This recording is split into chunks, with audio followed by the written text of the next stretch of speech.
We like to talk about what things are worth. What is your collection worth?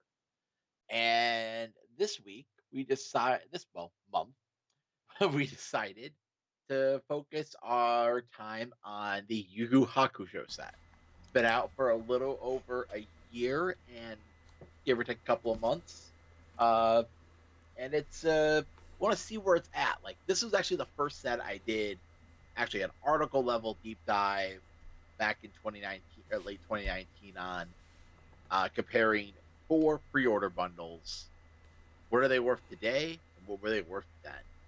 And we're gonna take a look at them all and see how much the this show on average, what the degradation you're gonna expect on UFS over 2 years. And And we're then, gonna talk oh, about the rising to the top on this too. and then what I plan to talk about is how a UFS set or Universus set, because that's what we call ourselves now, how a set with a pre-order bundle available stacks up against a set where we don't have a pre-order bundle available over the course of time. As we know, a big change for the upcoming My Hero Academia Universus set is that the pre-order bundles that we have loved and cherished for almost three sets Yep. are gone, and we're going back to more of a traditional model with the addition of the quirk packs, which are kind of like your ultra rare replacement.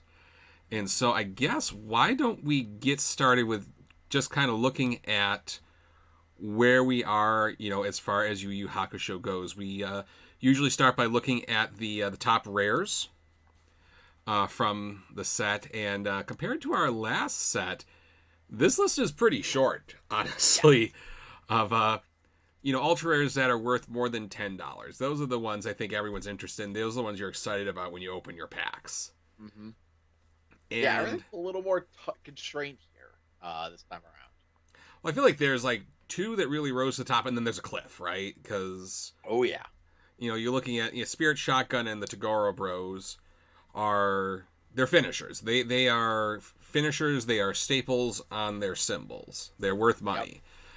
Spirit Shotgun, as we know, is the throw that's not a throw that can count to potato damage and will do potato damage on block. Potato. Potato.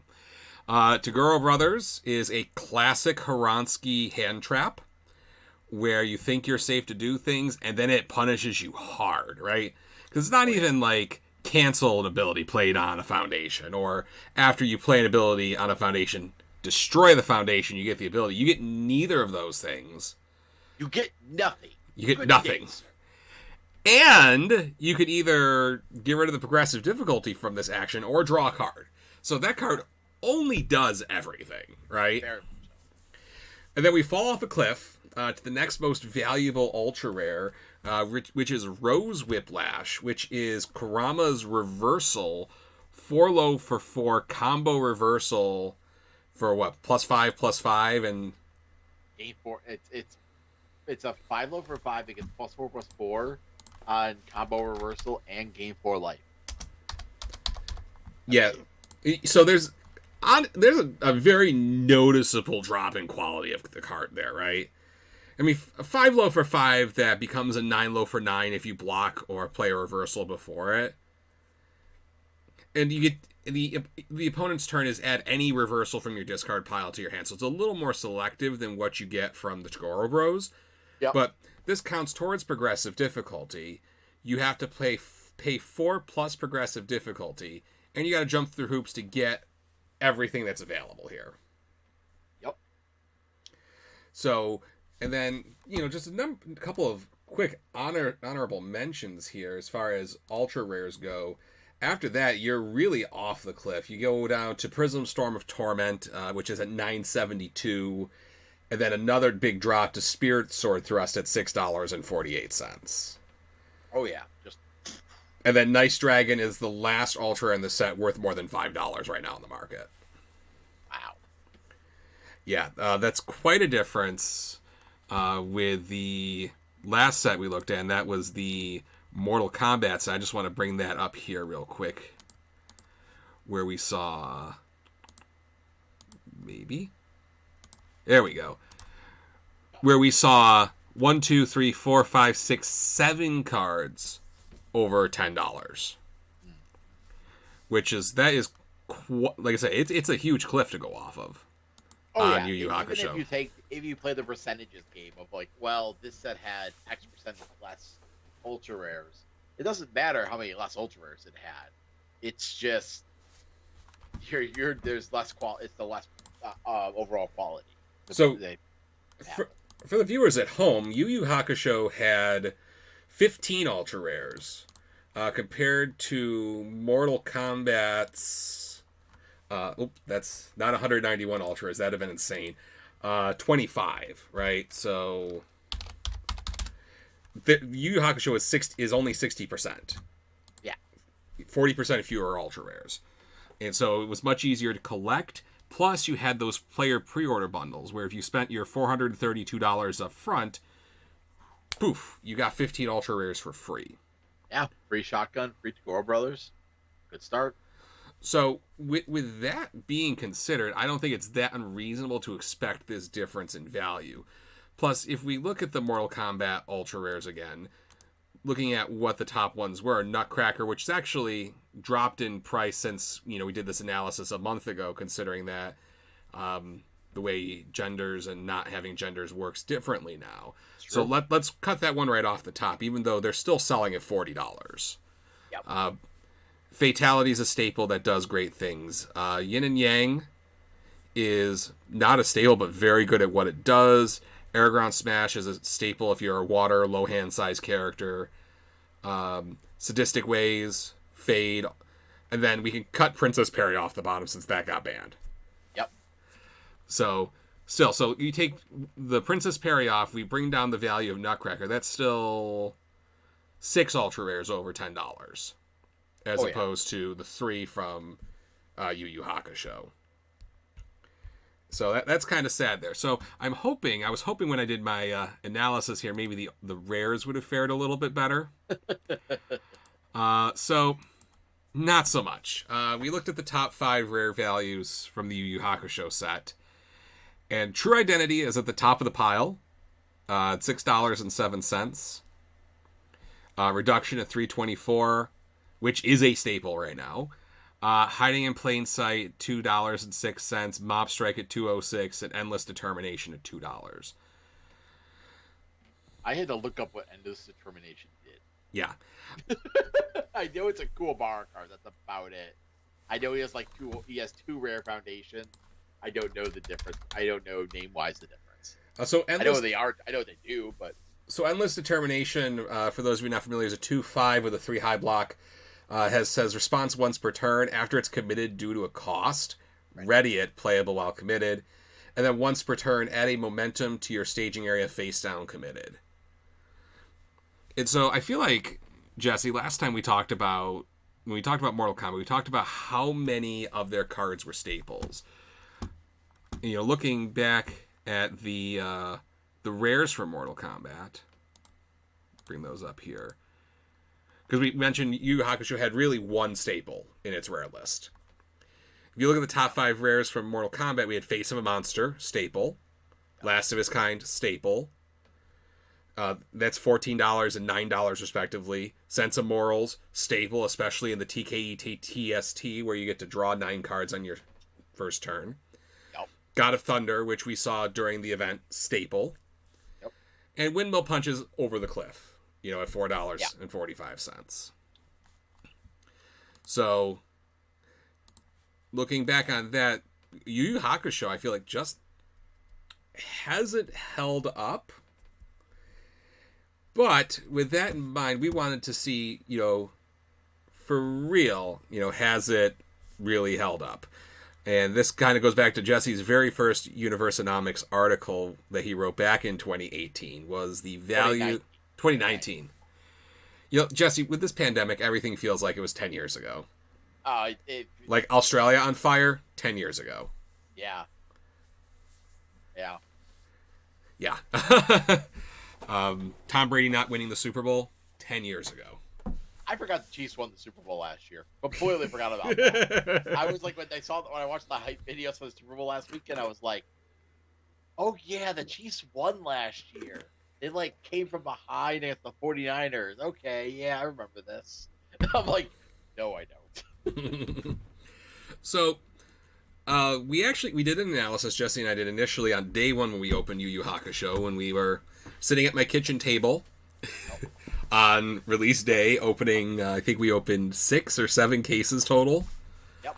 of Yu Yu Hakusho. It was Track of four of you kept track of three of yours and one of mine. right. Actually, I'm sorry, Jesse. I got ahead of myself here. Let's do the set breakdown first. Okay. So this is where we look at the average price of your ultra rare, your average price of your rares based on current market prices at Rochester CCG. And oh, my camera is off. Hi, everybody. Uh, and nobody could see me waving my hands here. And I determined that the average price of an ultra rare in Yu Yu Hakusho is $8.99. And I think the reason why that is as high as it is Because you have two cards out of 16 that are yeah, almost $50 or up 50, almost $50. correct. Yeah, that's where that's the only reason why that value is so high, because that's actually only 41 cents lower than the average ultra rare price for Mortal Kombat. Your average rare price is $1.25, which is almost a whole dollar lower than Mortal Kombat. So if you do the estimated box value, this is with the assumption that you don't own any of these cards. You're buying it for the very first time. It also assumes that you don't have any ultra rare, any commons and uncommons. Those are just free value for you. Yep. The value of a box is $76.44, which, considering that we've been kind of dumping on the set, for the last few minutes, it's still, on average, worth more than the sum of its parts, provided you hit one of those bingo ultra rares. Yes. It really comes down to it's you're opening for two cards, and you have to hit one of them to have any chance of making your value back. And if you double up, great job. Yeah. There are ways to mitigate that. I actually believe that we still have player pre-order bundles for this set available at RochesterCCG.com. I think you can actually still buy one. I think it's only just the one. Let me check real quick before we go and actually look at how the values of these have changed. Should Rosebud Flash have been a 3-check? Debatable. Well, it depends on what era of UFS or universes that you're playing in. If you're playing in like Lever of Souls universes, like that could have been a 3 difficulty. It would have been a 4-3, and it would have been like a 6 low for 6 instead. And instead of grabbing a reversal, you would have grabbed either 2 copies of it or any card that you want on your opponent's turn, right? If it had been a Lever of Souls. Maybe I'm being a little mean there, but that's how I had a name for Libra. It's like power creep, turbo juice. Like not even cash grab, just power creep and turbo juice. Well, it sure isn't a cash grab when half the cards are banned. Getting there. So we actually do have the Super Bundle still available for Yu Yu Hakusho. Ooh. So let's look at what value you could expect to have now versus then. This is like watching This Old House from the 1980s when things were so much cheaper. You're like, this whole renovation will cost you about $30,000. And what? You're like, you're like, that's a nice renovation, $30,000. Like, oh, it's 1985. Yeah. All right. So pre-order bundle 2019 versus 2021. These are release set prices on all of this. We're used to calculate this information. Versus current values. Correct. We So we opened 4 bundles, and we've kept track of those 4 bundles for the last almost 2 years, and I think we're going to actually continue to look back on this through the end of its time in Standard. On day 1, the 4 bundles, one opened for $1,166. The second one was for $1,208. The third for $1,166.50. And then lastly, $1,176.50. So they're all within about $50 of each other. Yeah. Which is they literally kind of unexpected. They were give or take. Did you open an extra Toguro or shotgun? Right. I think it was Shotgun at that time on the release. I could tell you actually, because of the power of spreadsheets. Now, for those of you at home who don't use Excel, learn how to use Excel. It's the best. It's true. It's true. Excel is the best. So, on day one, when you look at your ultra rares, where was your value? So, Nice Dragon was actually $25. $25 for Rose Whip, $30 for Spirit Shotgun, $25 for Spirit Sword Thrust. We were dummies back then and thought that Tagoro Brothers was only worth $18. So wow, that's some look at dramatic changes. Yeah. Like we lowballed the shotguns and highballed a lot. Well, you don't know what the meta is going to be like, right? Meta has changed significantly since 2019. It's like when we lowballed Nutcracker, Sean. Or Forbidden Moon set. The Forbidden Moon set, we were at least in the price rate for Forbidden Moon set. We were still a ways off. Even Shane Duckworth from the Wolf Store called and said, "Hey, Sean O'Brien, we definitely undervalued this card." At any rate, so 2021. And I got to say, Jesse, I'm pretty impressed at how well these have held the value over a year and a half, considering that I would actually rate the quality of the set to be slightly above mediocre, right? So $525, $590, $626, and $567. So it's lost about 55% of its value. Which, on a market settling of a TCG, that is about right. Yeah, I'm not terribly upset with that. Plus, Field is Meta is mentioning here in the chat, like every time a Tiger Scream is actually just a revoke now. There's a number of cards that are banned or might as well be banned, like Boulder Barrage Genbu might as well be banned. Yeah. Tiger Scream is banned. I'm interested to see if the stock of Koenma's Task actually starts to climb a little bit after the TKE TTST. Because there are two people are jumping on it. Because there were two cards in the elimination round, two decks in elimination rounds that made very good use of Koenma's Task, which at first I thought it was just a really bad ultra rare. Like, I don't even know why they printed it.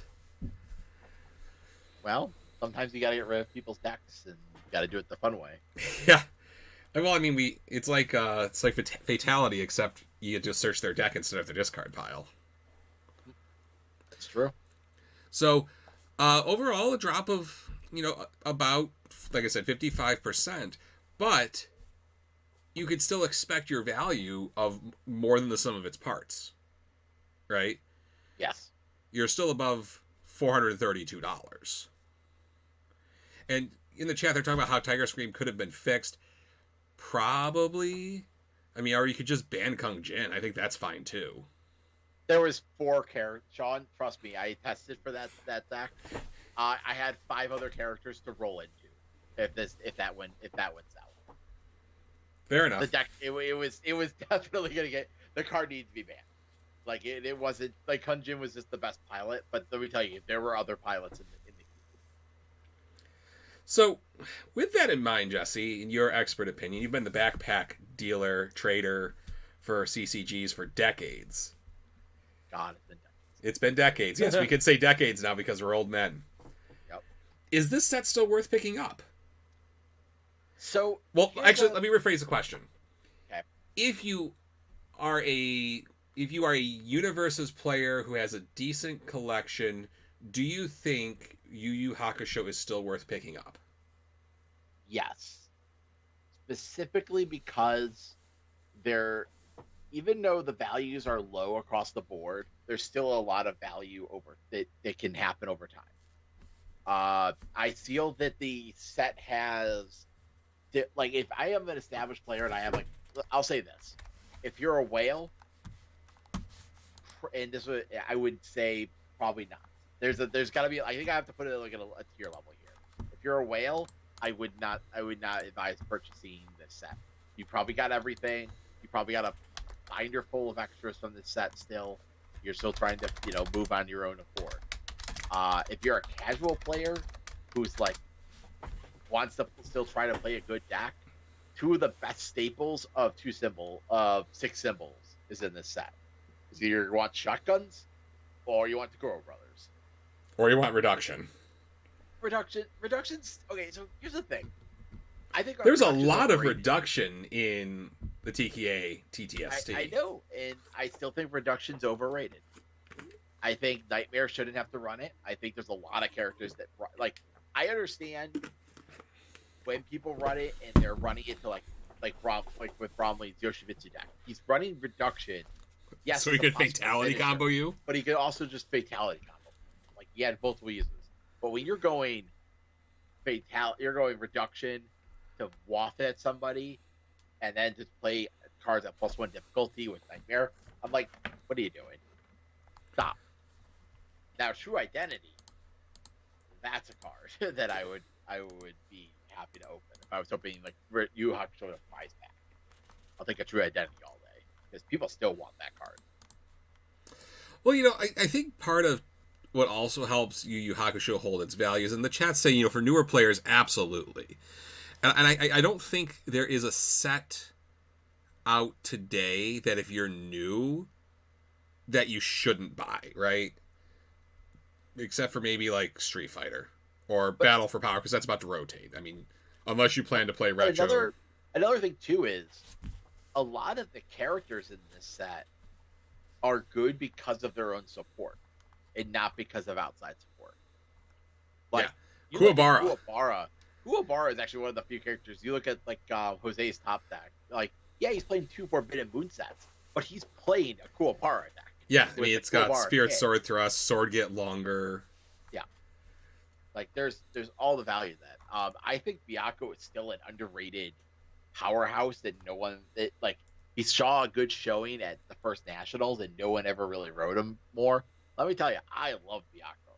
I think he's a powerhouse, and I was ready to start rolling people when after everything happened. Well, do you know what Yu Yu Hakusho has that Mortal Kombat doesn't? What's that? Star power. Yeah, Mortal Kombat's cool and all, but Yu Yu Hakusho has iconic characters. Especially if you're considering the fact that My Hero Academia is coming out, where we're kind of going away from the historical universes sets of like fighting games and whatnot, and we're really going towards our future, which I've been saying is the future for universes for years, and that's anime. Kids love anime. I love anime. You love anime. I don't think anybody in this chat doesn't like anime, right? Mm-hmm. And I mean, Yu Yu Hakusho is like one of the shows I grew up on. Same thing with Cowboy Bebop. That set has star power. And when this set first came out, when Mortal Kombat came out, I was like, I wasn't excited for any character. I didn't say like I have to play Sub-Zero because Sub-Zero is my favorite. Exactly. It was just like, that's the thing. Like Mortal Kombat, I'm playing Kun Jin. You know how many people play Kun Jin in the fighting game? Like no one. I play Kun Jin because he fits every aesthetic that I like about a character. That's what he does.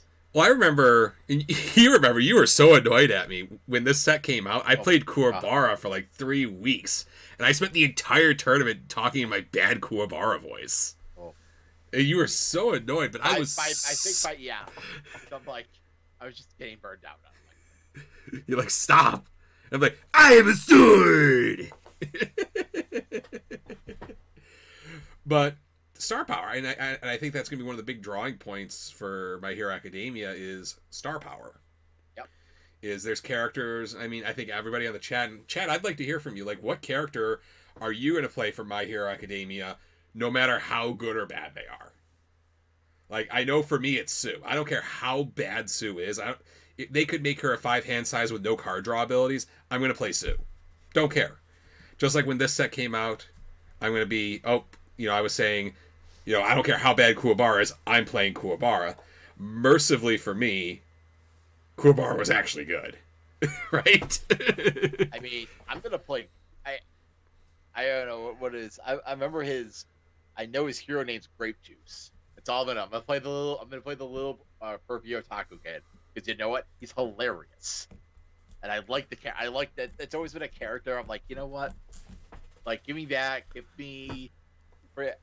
There's some of the teachers that I'm already like, you know what? Like there was the Mount Lady, the giant Mountain like Lady. yeah, like just dear giant woman. Because well, it's a thing right now. Everybody likes the Amazons, so I mean, I know for sure once that set comes out, if they're available, if they're in the set, which we don't know anything about it. In fact, the only thing we really do know, right, is the characters that are going to be in the DLC because they're on the box. yeah, I assume there's going to be Deku, and I assume there's going to be Bakugo because they're the main characters and they all suck. they're on the rival, and they have rival decks. Right. But like if Eraserhead's a playable character, if he has support, I'm gonna play Eraserhead. I'm gonna give him a try because I think he's got the coolest personality. He's like such a jerk, but also low effort jerk. Ryan Meta says he's playing as the Invisible Girl because no one can see the cards. What a troll! But no, I mean, and that's back to what we're supposed to be talking about instead of fantasizing about the future here. Is there's where the value of Yu Yu Hakusho is. It may not be in numbers and cents, but it's definitely in the star power. It's definitely in these characters that everybody likes. Nostalgia, Sean. Yeah. And that's one reason I'm excited to ever get to the Dark Tournament. And we don't know when that's coming, but man, I can't wait to play as the Dark Tournament. The Dark Tournament is going to be the Dark Tournament is my favorite. I would say it's easy. It's my top 5 favorite arcs of an anime ever. I love tournament arcs. I love them. Well, that's why you watch shonens, right? You don't watch shonens for we're going to fight the bad guy this season. No, you watch shonens because you want to watch the tournament. My favorite one right now, I love watching Food Wars because it's not fighting; it's like food competition, and it's like, my God, I wonder if that's possible to make. Is my comment to that anime? Well, there's a scavenger hunt themed anime that we all know what it is that I like to watch. We find 7 magical balls and you get to make a wish. I could watch any of the martial arts tournaments any day of the week, any episode. I don't care. Put it on in front of me. I'm going to watch it. Right. And one of the things I like about that, and I really hope that the universe's creators take advantage of, is the number of characters in a tournament. Yeah. And they always got cool abilities. It's not like the same boring hero versus bad guy thing. Because some of the tournament fights have 6 episodes, 5 episodes, and you're like, everybody's got a special attack, everybody's got a style. Like you can write up there's some really cool. I really want the knife edge death match. Oh yeah, I want some card to reference that in some way. See, I'm really hoping that the announcer girl's playable, the Fox lady. As an asset or something, or I kind of want to see her as a character, and all of her moves are just announcing theme stuff. Just screaming rage attack. Yeah. But yeah, I'm really looking forward to that. And just like any good anime, My Hero, I think was in the first season, had a tournament arc, didn't they? It had the spring games. Yeah. Which had a bunch of. It was pretty much where it went from the first level of competition, and the show's actually gone on from there, and it's not continued with we're gonna have another competition arc. They're kind of just more story driven. I'm like, I mean, season 5's what, a couple months, 2 months away, and man, I can't wait for season 5. Well, don't spoil anything yet because I haven't watched any of season 4. When you start watching season 4 is good. Season 4 is build the world. That's what it is, Sean. Let me tell you, that's what's needed in the show. What season I'm looking forward to. Season 1 of the My Hero Academia collectible card game. True. So I think that really wraps up our, deep dive into Yu Yu Hakusho. I think, I agreed with your thoughts as far as whether or not it's still something you should buy. And it's, if you're a whale and you have everything, probably not. You're going to have a difficult time finding a lot of good trades in this set. But if you're new and you want these cards, definitely pick up at least a box or 2. Because there are actually a ton of cards at lower rarities, at common and uncommon, that you're going to want for your decks. Oh, yeah. And you pick up, 2 or 3 boxes, and you're going to be all set on those things. Agreed. Just looking at things people run, Bug Spray you see randomly sometimes in people's decks. Massive Size I've seen play in some of the lower hand size characters. Massive size. um, just looking at Toughest Punk in Junior High. That's a staple at Uncommon. Here's the thing: is not a lot of people play that, Sean. It's Well, really strange. That's because they're bad at universes. I mean, if I'm looking down in this set, the staple cards you're going to see in a Life lot of decks, Force Thread, second Saintly Beast, yeah, it's free. It is essentially free. Friends and Rivals, is a good one. Life Force Thread, obviously. Deflection Swing's actually seen a lot of play in Cowboy Andy. Just because it's another card that cycles through your face downs. Precise Blow. Yeah, Precise Blow. Yeah, that's a spicy one. When I want to swing back to Toughest Punk in Junior High, now that I think about it, that part is really only okay. I think I just have memories of the Wall of Goro. Yeah, being that's the thing, is we all have memories of Wall of Goro being this like defined card of a format, and we're like, now it's kind of like, eh. Yeah, I guess it's really not that good. Yeah, I tried running 6. I ran like Wall of Goro, this something the other damage reduction before the take damage reduction cards. They just don't add up anymore like they used to. Well, when you can play throws at 4 difficulty that start out for 8 damage, like what's 3? Yeah, right. Exactly. Oh my gosh! So one last thing on Yu Yu Hakusho, Jesse. If you were getting ready to you get your box of Yu Yu Hakusho, you open up some cards, and you're a new player, which character would you build right now? Out of the box, if I was saying if I bought a box of Yu Yu Hakusho and I needed to build something out of the box, I would most likely build Rando, because you don't need with Rando? Ultra rares. You could steal your opponent's deck. Yeah, Rando seems like the obvious choice. I'm actually going to go off script a little bit here, and I'm going to say Hiei. Believe it or not.